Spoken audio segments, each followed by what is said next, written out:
ஒரு நிமிடம் கூட இந்த வீடியோவை தள்ளிவிடாதீர்கள். ஏனெனில் நாளைக்கு நீங்கள் கோடீஸ்வரராக போகிறீர்கள். அது எப்படி சாத்தியமாகும் என்று நீங்கள் நினைக்கிறீர்களா? முருகனை ஒரு முறை தரிசிக்கிறீர்கள் என்றால் அவருடைய அருள் உங்கள் வாழ்க்கையில் வெற்றியும் செல்வமும் மகிழ்ச்சியும் கொண்டு வரும்.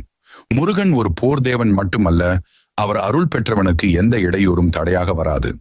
சபரிமலைக்கு போனாலும் திருச்செந்தூருக்கு போனாலும் முருகனை நினைத்தாலே கூட மனதில் இருந்த கஷ்டங்கள் அகன்றுவிடும். வாழ்க்கையில் சில சமயம் நம்மால் எதையும் செய்ய முடியாத மாதிரி தோன்றும். அப்போதே முருகனை தியானிக்கவும், ஓம் சரவணபவ என்று சொல்லவும். அந்த ஒரு சொல் உங்களுடைய மனதை வலிமையாக்கும், உங்களுக்குள் இருக்கும் தைரியத்தை எழுப்பும். முருகன் தனது பக்தர்களை ஒருபோதும் கைவிட மாட்டார். அவர் உங்களை பொருளாதாரத்திலும் ஆரோக்கியத்திலும் அறிவிலும் உயர்த்துவார்.